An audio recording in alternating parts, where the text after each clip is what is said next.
ബോധം വരണം. മറ്റുള്ളവരുടെ പിന്നിൽ അടിമയായി പോവാനല്ല, മറ്റുള്ളവരെ പോലും നയിക്കാൻ കഴിയുന്നവരായി മാറണം. നിങ്ങൾ പ്രഹ്ലാദന്റെ കഥ എടുത്തു നോക്കൂ.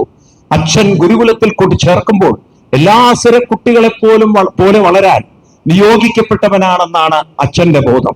ആ ഗുരുക്കന്മാർ അങ്ങനെയാണ് പരിശീലിപ്പിക്കുന്നത്. എന്നാൽ മാറി നടക്കാനാണ് ആ കുട്ടിക്ക് ഉള്ളിൽ അമ്മ കൊടുത്തിരിക്കുന്ന ദൈവീക ബോധം ആണോ. ഗർഭപാത്രത്തിൽ നിന്ന് കിട്ടിയിരിക്കുന്ന ദൈവീക ബോധം കൊണ്ട് പ്രഹ്ലാദന് മനസ്സിലായി, ഞാൻ മറ്റുള്ളവരെ അടിമയായി പിന്തുടരുന്ന കുഞ്ഞാടായി മാറരുത്. ഞാൻ അങ്ങനെ ഒരുത്തനായിട്ട് വരാനല്ല വന്നത്. ഗുരുക്കന്മാർ ശാസിക്കുന്നു, അടിക്കുന്നു, കൊല്ലാൻ ശ്രമിക്കുന്നു. അച്ഛൻ ചെയ്യുന്ന എല്ലാ ദുരിതങ്ങളും നിങ്ങൾക്കറിയാം.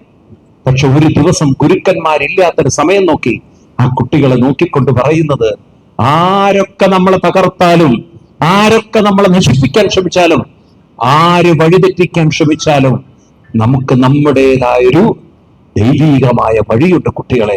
ഇത് മറക്കരുത്. ആരുടെ അടിമകളായി തീരാനല്ല വന്നത്. നിങ്ങളുടെ ശക്തി നിങ്ങൾ തിരിച്ചറിയണം, നിങ്ങളുടെ ദൈവീകത തിരിച്ചറിയണം. മുന്നോട്ട് അങ്ങനെ നടക്കണം. അവരെ കൊണ്ട് നാമം ചൊല്ലിച്ചുകൊണ്ട് മുന്നിൽ നടക്കുന്ന പ്രഹ്ലാദൻ, മുന്നിൽ നിൽക്കുന്ന പ്രഹ്ലാദൻ. ആ അധ്യാപകന്മാര് തിരിച്ചു വന്ന് നോക്കുമ്പോൾ കാണുന്നത് തങ്ങൾ പഠിപ്പിച്ചതൊക്കെ മാറ്റിവെച്ചുകൊണ്ട് പ്രഹ്ലാദൻ പറയുന്നതിനെ അനുസരിക്കുന്ന കുട്ടികളെയാണ്. പ്രഹ്ലാദൻ പറഞ്ഞു കൊടുത്ത, ഞാൻ നിങ്ങളെ അടിമകളാക്കാനല്ല ശ്രമിക്കുന്നത്, എന്നെപ്പോലെ നിങ്ങളും ധീരരാവണം, കരുത്തുള്ളവരാവണം. മനസ്സിലായില്ലേ? ഇതാണ് ഭാരത സംസ്കാരം. ധീരരാവൂ, കരുത്തരാവൂ. നിങ്ങൾ നോക്കൂ, ഗീതയിൽ എത്ര പ്രാവശ്യമാണ് അർജുനനോട് കൃഷ്ണൻ ഇത് പറയുന്നത്. ഏ അർജുന, നീ ധീരനായി തീരൂന്നാണ്. മനസ്സിലായില്ലേ? യംഹിന വ്യഥയന്തേതേ പുരുഷം പുരുഷക്ഷഭ സമദുഃഖ സുഖം ധീരം എന്തൊക്കെയുള്ള വാക്കുകൾ നിങ്ങൾക്ക് കാണാൻ സാധിക്കും.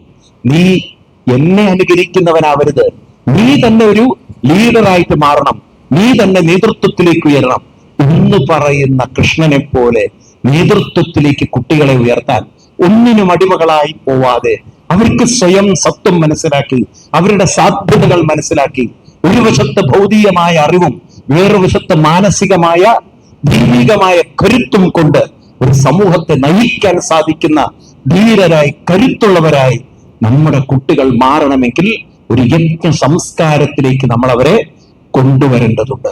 ക്ഷേത്രങ്ങളിലൊക്കെ ഇനി അങ്ങനെയുള്ള സംസ്കാരം നമുക്ക് വളരണം. അല്ലെങ്കിൽ എന്ത് പറ്റുന്നറിയോ? അവര് കുറെ മൊബൈലിൽ നിൽക്കും, കുറെ കൂട്ടുകാരുടെ കൂടെ ഇങ്ങനെ കറങ്ങി നടക്കും. എന്താ നഷ്ടപ്പെടുന്നതെന്നറിയോ?